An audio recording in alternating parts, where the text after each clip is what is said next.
Diabetic ako. Ito dati meron, November last year. Pero nawala. Sinusunod ko yung mga exercise. Minsan na partial tinuturo nyo. Yan, okay Pero yun. ito naman ngayon matindi.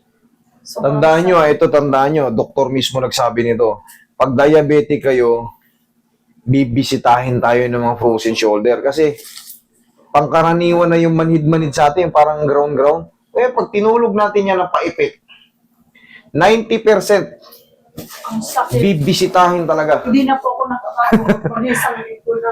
Okay. Eh maganda kung 1 linggo pa lang to, madali pa lang ayusin to. Pero ano eksaktong edad nito? Magsi-50 na po ako. Hindi, ito yung shoulder nyo, kailan sumakit? Kailan sumakit? Bago lang. Ito bago lang. Siguro mag-1 month po. Ako, lumampas pa. 2 weeks sana. Akala ko, 1 linggo lang, maayos sabi ko. Pero pag lumagpas ka ng 2 linggo, naku po, aggressive yan. Pag diabetic ha, tingnan natin ha. Hindi pa. Kaya pa. Madali pa to. Mag-iisang buwan pa lang eh. Pero ito, galing na sa November. Tapos, ano na to, bumabalik pero hindi na masyado. Very good kayo, ma'am. Alam niyo kung bakit kayo very good. Dinalapit niyo agad ng naaangat pa na may masakit-sakit na. Kasi sa susunod niyan, paglipas ng mga 1 buwan pa, yung ganitong naaangat, tapos susunod niyan, mas mababa na.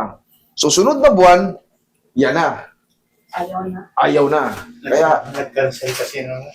2 beses kami nag-cancel. bakit? Ano, may emergency. Ano, Sinong nag-emergency? Sinong may cancel? Kayo o kami? kami po, kami. Oo, hindi namin kasama. Pero nung kaya sinabi ko kung sino nag-cancel, manghihingi sana ako ng sorry kasi nung nakaraang linggo, nakaraang dalawang linggo, nanganak kasi misis ko eh. Sinabi ko talaga na tentative na yung schedule ko kasi ako ang magpupunta sa ospital eh. Hindi pwedeng ibang tao nandun. Kami naman po.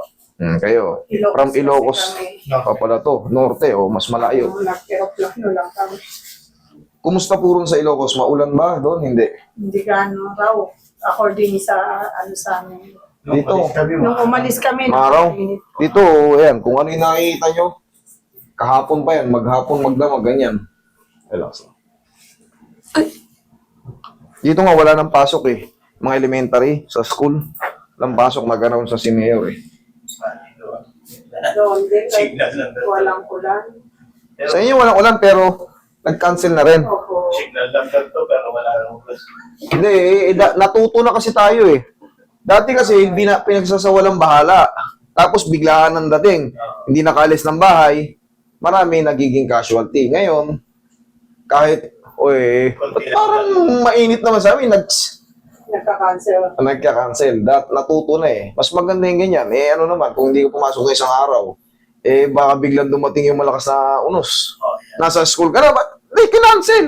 Reklamo na naman tayo. Ayan, ang Ano yun? Mas matindi kasi sa akin ngayon. Itong sciatic ang sinabi nila. Nagbuhat lang ako ng 50 kilos. Yan naman. 50 kilos pala eh. 50 kilos na 10 ko na 10 beses. Magsi-67 na. Water refilling station kasi yung ano namin, kaya Ma'am, dapa. Palambutin ko muna yun. Tapos, okay wait lang lang. nakasapatos. Oo, sige. Wala namang takla yung sapatos niya eh. Wala. Sir, doon talaga nakukuha yung mga sciatica pagbubuhat na mabibigat. Pag in-assess din kayo ng doktor, kasi compression po yun eh. Siyempre, Nawala. Mabuti. Pero ngayon naman, yung parang may langgam no, yung nakamanhid. bloodstream problem. Blood circulation yan pagka nasa laman.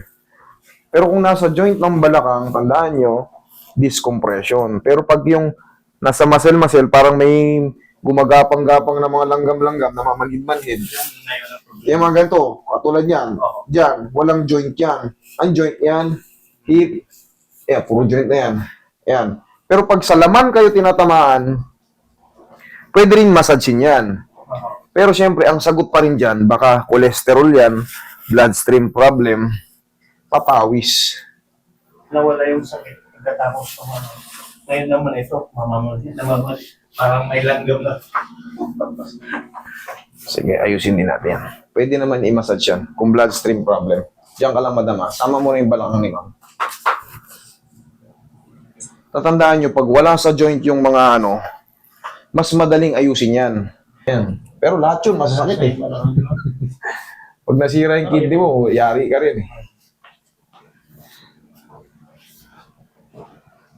Pero yung early neuropathy, tapos pogi ka, nako. Wala na. Relax lang. Inhale. Exhale. Diyan lang muna. Hayaan mo lang sumingaw ng konti.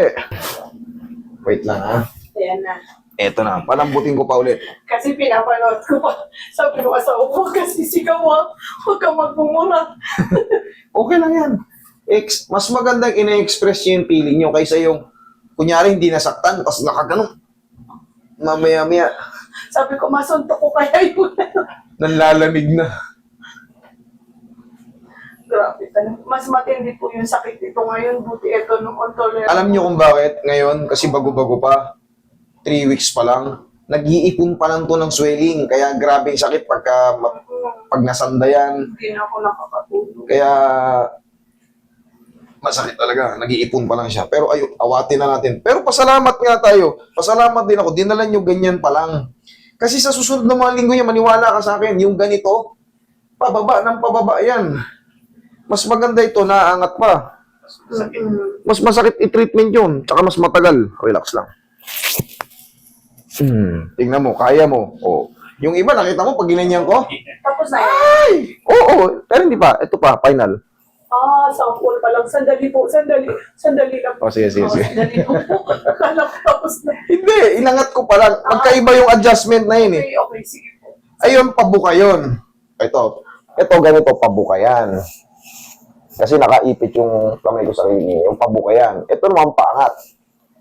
Paangat yan. Magkaiba yung treatment na yan. Relax lang. Oh. Kaya mo naman. Hindi kaya pa, pero sobrang sakit lang Yan talaga. ang sakit lang. Pag ano, ito yan, hindi mo maganda. Wait lang. Inaawat ko nga pain reliever na yun.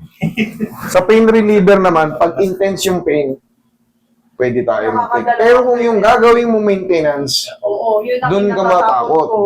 Kasi sa susunod, Nakita- iba naman ang problema mo. Nakakadalawang Liver. may penamik na ako Liver, sa tsaka damit para yung- makatulog eh. Kidney naman.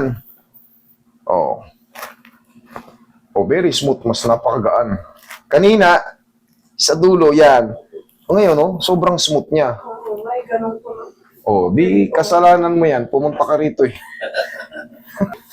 Normally, mayroong pang pain yan sa loob kasi nandiyan na nga yung swelling. Pero ang mahalaga na agapan natin. Ngayon, kaya nga ng ginawa mo ron, kahit konting laro-laro lang. Anong bawal Ano sa ba ang sir? magandang Ang exercise? bawal sa inyo sa totoo lang, yung magkakakain ng maalat at matataba.